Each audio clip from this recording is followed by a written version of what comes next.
પાવડો લઈને જો પાણી ન વળાવું ને તો એ દીપક ચુડાસમા મટી જાવ.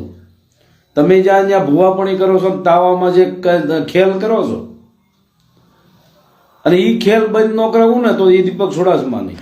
જય માતાજી મિત્રો, તમને ખબર જ છે કે સતુભા ભુવાનો ખૂબ જ જોરથી વિરોધ દીપક ચુડાસમા કરી રહ્યો છે અને તેઓ અવારનવાર ઉપરી એક પછી એક ચેલેન્જ આપી રહ્યા છે. ત્યારે હાલમાં તેઓએ એવું નિવેદન આપ્યું છે કે જે સતુભુવા જે ધૂણે છે એ બંધ કરાવી દઉં અને તેમને ખેતરમાં ફરીથી પાણી વાળતા ન કરી દઉં તો હું દીપક ચુડાસમા મટી જાઉં, અને એવી ચેલેન્જ આપતા સતુભુવાને ખુલ્લેમાં આમ ચેલેન્જ આપી છે. ત્યારે હવે જોવાનું એ રહ્યું કે સતુભુવા દ્વારા આમને શું કહેવામાં આવે છે અથવા તો આની વિરુદ્ધ શું પણ એક્શન લેવામાં આવે છે. ત્યારે હાલમાં આ વિડીયો ખૂબ જ વાયરલ થઈ રહ્યો છે અને દીપકભાઈ ચુડાસમા એવું પણ કહી રહ્યા છે કે તેઓ માત્ર સતુભાનો વિરોધ કરે છે, મેલડીમાનો વિરોધ કરતા નથી. તમારું શું કહેવું છે આના વિશે કોમેન્ટની અંદર જરૂરથી જણાવજો, અને ચેનલ ઉપર પહેલી વાર આવ્યા હોય તો ચેનલને સબસ્ક્રાઈબ કરજો જેથી તમને આવા જ વિડીયો સૌથી પહેલાં જોવા મળે. જય મા મેલડી. જે ધતિંગ કરો છો એનો પર્દાફાશ દીપક ચુડાસમા કરશે, એ 100%ની વાત છે.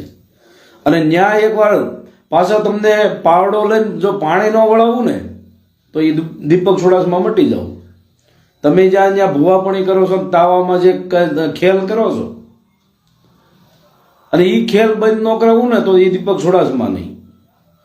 કારણ કે વાત અમારે ખાલી એક સ્વાભિમાનની હતી, અમારા પૂર્વજોને અપમાનની હતી, અમારા સમાજના એક જે તમે અપમાન કર્યું હતું એની હતી. પણ આજે જે તમે ધમકી દેવરાવો છો અને જ્યાં પણ તમારા લોકો એમ કહે છે કાપી નાખો ને, ફાડી નાખો ને, મારી નાખો, આના હિસાબે હવે તમારે ત્યાં તાવામાં હું ઘરે તમારે સર તેલ ન ગરમ કરવા દો, બરાબર?